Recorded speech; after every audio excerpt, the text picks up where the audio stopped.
laakiinse welibana asagoo awoodi karinna inuu la hadlana qof waxa uuna bilaabay inuu daawadana sawirka xaaskiisa uu ku dhegnaayna derbiga welibana markii ay ahaydna xaamilo waxa uuna soo xasuusanaya markii ay soo dhawaatayna dhalmadeeda waxaynu u tageen dhakhtarad cusub welibana si ay ula socotana xaaladeeda caafimaad waana kadib markii sikadiisa ay u safartayna dhakhtaradeeda khaaska ahayd laakiinse dhakhtaradii waxa ay ku dhasaan xaaskaaga waxa ay noqonaysaa qaliin mana anficaysan inay sugtana 2 isbuuc intay foosha ka qabanayso liisina waxaa isku diyaarinaysaa qaliinka ugu dambeyntiina waxa ay kusoo dhammaanaysaa guul gabartiisana maadi caafimaad wanaagsan ayay ku dhalanaysaa laakiinse marka koowaad ay isku daydeen liis inay ka kacdana sariirtii lagu qalay hal mar ay dhulka ku dhacaysa waxaan u imaanaya dhakhaatiirtii waxa ayna rabeen inay ogaadaan xaaladeeda caafimaad waxaa loo sheegay in sababa xaaskiisa ay istaageen hal mar taasna ay sabab u noqotayna dhimashadeeda liisina waa ay dhimanaysaa waxa ay ugu tagtay gabarteeda mad aabaheeda ayadoo la joogana janaasada liis aabaha macawuda inuu hal hadal dhaho oo meesha ka hadlane waxa uuna diyaar u ahay inuu u bedelana wax kastoo noloshiisa ku saabsan taas bedelkeedan uu helayna hal maalin oo ayada ay la joogayso qof kastoo aaska liis ka soo qayb gashayna waxay bilowday inay aadana guriga maad maxayl waxa ay ku kalsoonaayeen inuusan awoodi karinna inuu tarbiyeeyo gabartiisa uu koriyane khaasatanna maryan xamaad waxa uuna gelayaa safarkii barbaarinta gabartiisa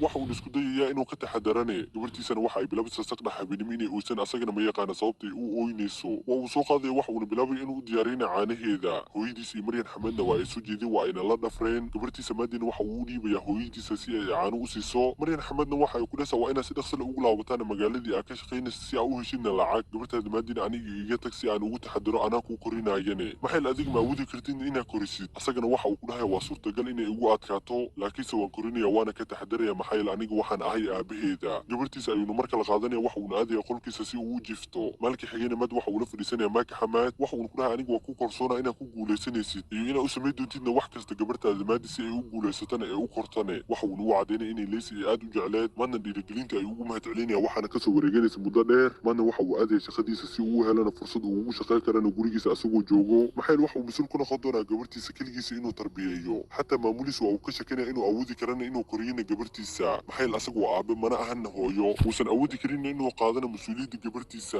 laakiinse maad waxa uu cadaynaya inuu awoodi karana inuu koriyana gabartiisa shaqadiisan uu ku qabsan doonana si online ah haddii uu awoodi waayin inuu shaqadiisa uu ka soo baxo in loo dhiibi karo saaxiibkiisa oscar maadna waxa uu kusoo laabanaya gurigiisa waxa uuna weydiinaya maryan xamaad inta ay gurigiisa ay joogi doonto ayadana waxa ay ku dhashaa 6 bilood ayaa joogi doonaa ilaa marka dambe aa ka ogaadan inaa gabartaada si wanaagsan aa u kori kartid asagana waxa uu soo bandhigaya inuu gurigiisa ay ka tagto sidoo kalena hooyadiisa inay ka tagto guriga saacadaasna uu soo sheegi doonana wax kasta iyo xaaladda ay ku sugan tahayna maadi haddii aan wax u baahdana saacad kasta ayay soo wici doonaa maryaanana waa ay ku waafaqaysaa hadalkiisa laakiinse shardi waxa ay ugu dhigaysaa haddii aa guuldareysatidna aniga ayaa gabartaada kaala wareegi doona oo kori doonane asagana waa uu ogolanaya waxa uuna bilaabaya inuu gabartiisa korsado maalin waxa uu bilaabaya inuu gaarigeeda uu xirxira laakiinse uu ku guuldareysanaya waxa uuna bilaabaya inuu dhahane anigu waxaan ahay mid guuldaro badan welibana hooyadiisa horteeda anigana ma awoodi karin inaa koriyana gabarteeda welibana sidii xaaskayga leysi ay rabtayne laakiinse hooyadiisa waxa ay ku dhashaa waa inaa barataana sabarka intaa nooshahay gabartaadana aa u raadisaana wax kastoo u wanaagsan hooyadiisana si fudud ay waxay ku awoodaysaa inay xirtana gaariga ugu dambeyntiina waxaa la gaaraya waqtigii maryan xamaad iyo hooyadiisa ay ka tagi lahaayeen guriga qof kastana waxa uu ku laabanaya gurigiisa maryaanana waxa ay soo xasuusinaysaa heshiiskii dhex yaalay maadna waxa uu kusoo laabanaya guriga welibana asagoo ximbaarsanna gabartiisa oo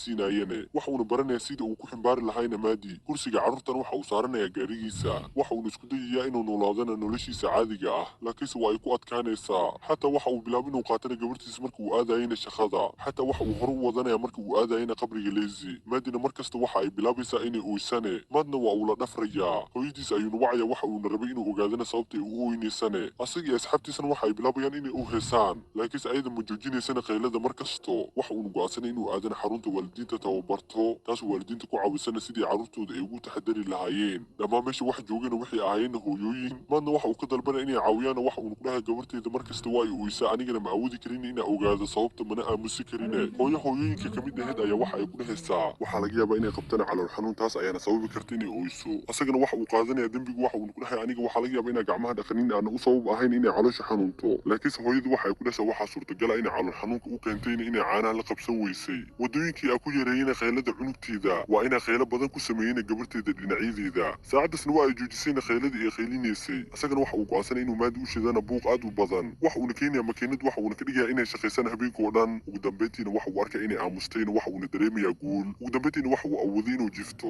maalinkii xigana waxa uu aadaya shaqada welibana shir ayuu ka qaybgelaya laakiinse waa uu hurdaayey maadaama uu aad u daalay laakiinse waa uu soo kacay waxa uuna isku dayaya inuu soo jeediyeyna fikradiisa laakiinse hal mar waxa uu maqlaya codka maadi oo ooynaysane hal mar ayuu si dhaqsan ugu baxaya shirka waa uuna aadayaa waxa uuna bilaabay inuu ooyinteeda ku aamusiyena makiinada asagoo u shidaa uu ku wareejinayana dhinacyadeeda laakiinse ayada gurigeeda ma aamusayso laakiinse hal mar waxa uu arkaya maamulihii iyo shaqaalihii oo hal mar kasoo dababixeen oo rabaan inay ogaadaan sababta uu ugu soo baxayna shirka waxa ayna fahmayaan inuu yahayna aabe uu watana gabartiisa qof kastana waxa uu bilaabay inuu caawiyane ugu dambeyntiina dhammaantooda waxay awoodayaan inay dejiyaan isagana fikradiisa ay wax ugu soo gudbinayaan qaab wanaagsan ugu dambeyntiina waa uu ku guulaysanaya shirka laakiinse maamulihiis ayaa la hadlaya waxa uu ku dhahay meesha waa meel howl lagu qabto ma ahana meel carruurta lagu koriyo maadna waxa uu bilaabay inuu raadiyana gabar ka taxadaraysana gabartiisa intuu asaga shaqada ku maqan yahay maadna waxa uu isku dayayaa inuu habeenkii la sheekaystana Jordan laakiinse ma awoodaya meesha inuu sii fadhiyo uu sii qoslana maadaama uu gabartiisa ugu soo tagayna gabar uusan garanaynin si dhaqso leh ayuu guriga ugu laabanaya si uu gabartiisa asaga ugu taxadaro maalintii xiga waxa uu arkaya Maryam inay imaatayna oo rabtana inay la aadana dhakhtarada carruurta weliba asagoo la socdo asagana si dhaqso leh ayuu kor u aadaya wax uu bilaabay inuu diyaariyay gabarta si ay isku raacaan asagana waxa uu ka cabsanayay in dhakhtarada waxa ay sheegi doonto dhakhtaradiina waxa ay dhaysaa caafimaadka maadi aad ayuu u wanaagsan yahay cuntadeeda iyo jirkeedana waa ay fiican yihiin adigana si wanaagsan ayaa u danaysay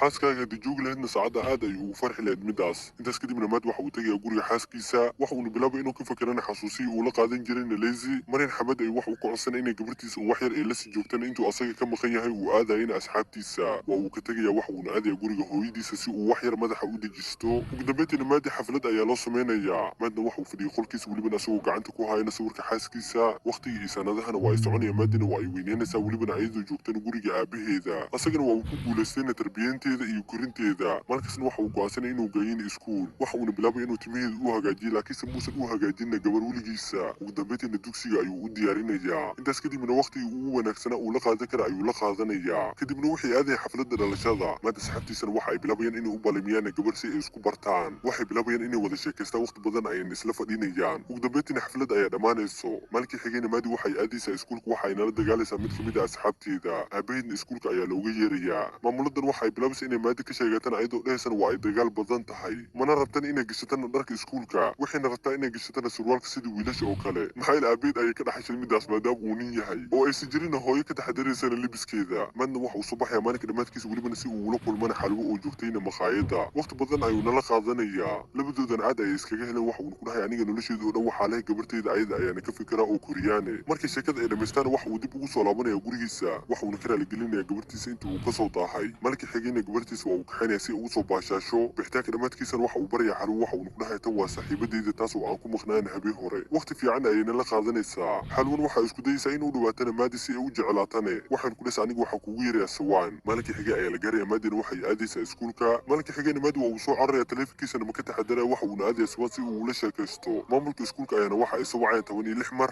maxayl maadi ayaa madax wax ku dhufsatay waxaana loo kaxeeyay in isbitaal aabahana markuu ogaadana gabartiisa inay isbitaal ku jirto waa uu soo cararaya waxa uuna aadaya isbitaalka asagana waxa uu rabay inuu isbitaalka si dhaqsan ugu kaxeeyo maadaama ay tahayna isbitaalkii uu ku dhimatayna xaaskiisa laakiinse ma awoodaya maadaama gabartiisa dhaawac soo gaaray uu u baahan yahayna toliin garabkeeda ayuuna taagnaa ilaa marka dambe laga daaweeyey waxa uuna usoo kaxaynaya guriga dembigan asaga ayaa madax saarnaa waxa uu dhahay gabarteeda waan iloobay intaa ku maqnaana shukaasiga xalwo waxa uu ku dhahay saaxiibadiisa waan aniga ma rabo inaa gabarteeda waayo sida adiga aa kaaga daba cararaayo waxaana igu filan inaa gabarteeda aa kasoo daahayna aa istaagi waayna garabkeeda welibana waqtigii aniga ay ii bahneed sawaanana waxa ay maqlaysaa hadalka uu sheegaayo kadibna waa ay ka tegaysaa waqti kadibna safar muhiim ayaa usoo baxaya oo ku aadayana Croatia waxayna ahaydna laasim inuu qaatana amarka maamulihiisa gabartiisana waxa uu tagay ayadeeda Maryam maadina aad ay wax naqsaneed maadaama ay dib u arkaynina xalwo maxay waxay ahayd saaxiibadeeda taasoo ay jecleedne sidoo kalena waxa ay u sheegaysaa inay ku dhuntayna silsilada hooyadeed ee heli la adahayne maadina waxa ay fadhiisanaysaa qolka hooyadeeda welibana markii ay yareed Maryaanana gabarta ayada u ahayd ay ka taxadaraysaa waxayna maad ku eedeynaysaana wixii ka dhacay iskuulka welibana waxay ku dhasay adiga ma ka taxadarin gabartaada waa isdagaal ilaa marka dambe uu gabartiisa uu ka soo kaxaystay uu geeyna guriga hooyadiisa maadina waa ay diidaysaa inay raacdane maxay waxay rabtaa qolka hooyadeeda waa isdagaal ilaa marka dambe uu ka go'aansaday inuu aadana guriga hooyadiisa si uu u koriyana xaggaas waxay rabteen inay la noolaatayna ayadeeda iyo awowgeeda aabeed ayana